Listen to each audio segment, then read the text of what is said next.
The PrimeTest 250 is a comprehensive portable appliance tester capable of performing all of the tests required by the IEE Code of Practice. First of all, we're going to demonstrate how to test a Class 1 appliance using battery power.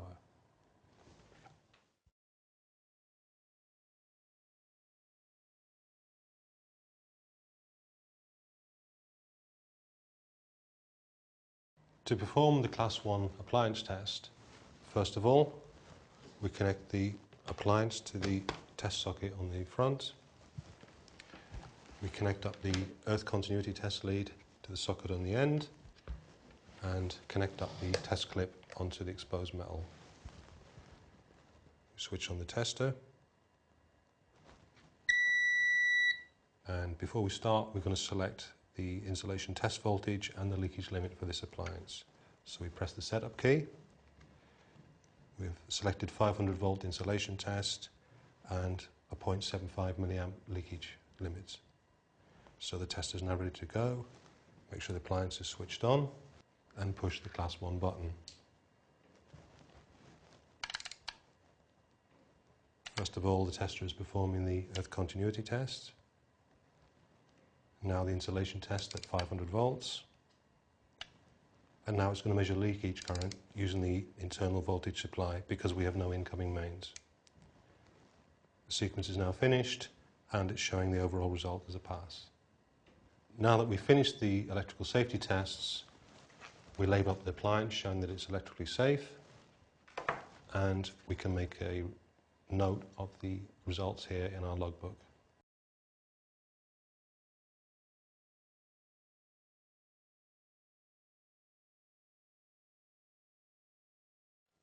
Now we're going to test a Class 2 appliance. This time we're going to do a power leakage test rather than the substitute leakage using the internal power supply. So we need a main supply to do that.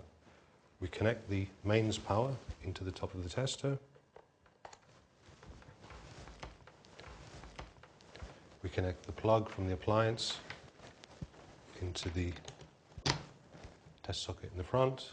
We need to use our test clip, so we plug it into the socket on the top of the tester. Connect the clip onto the exposed metal parts here on this Class 2 appliance, and we're ready to go. Now, before we start the sequence, we need to remember that it is going to power the appliance because we've got mains coming in, so we need to make sure it's safe to do so. So you'll note there's no blade in the saw. Switch the appliance on. Push the test key.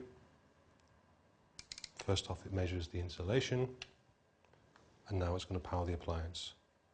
It's ready to do so, so it's flashing the leakage key. I press this button to confirm it's safe to proceed.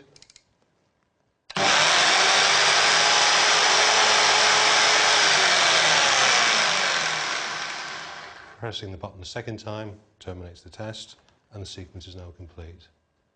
All that remains now is to label up the appliance with an appropriate label and make a note of our test results in the logbook.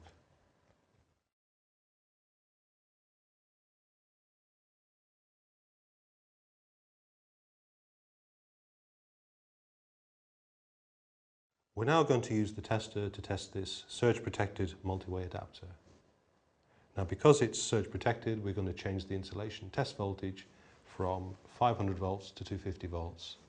That's easily done by pressing the setup key, pushing the Class 2 key, changing the voltage from 500 volts to 250 volts. Press the setup key to go back to the test mode. So before we begin, we plug the adapter into here. We use the short test lead supplied with the instrument, plugging one end into the outlet and the other into the socket on the top. So we're connected up and ready to go. We use the Class 1 key. The tester automatically detects the fact that it's a cord tested and is performing the cord test for us. So it's measuring earth continuity, insulation at 250 volts, and finally it's measuring the cord polarity, which it says is good. Overall result is a pass, so it's a pass for the sequence. All that remains now is to fix an appropriate label to show the appliance is tested and safe, and to make a note of the results in our pat testing logbook.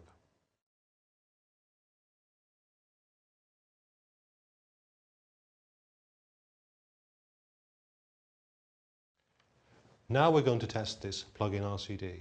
We can use the test instrument to measure the trip time or the trip speed of the RCD. To do the test, the RCD needs to be connected to a mains outlet. If, however, we were to connect the RCD directly to a mains supply, there is a risk that we will trip the RCD in the mains supply to the building. That problem can be overcome by using this Seaward non-trip adapter or non-trip box to give us an isolated supply. So the non-trip adapter is plugged into the main supply. The portable RCD is then connected into this test supply and the test instrument plugged into the RCD. We then reset the RCD so it's ready to be tested, and we press the RCD test button here and the RCD trips. We can make a note then of the operating time in our pat testing logbook and label up the RCD as tested. The PrimeTest 250 can also be used to test three-phase equipment using the Seaward three-phase test adapter.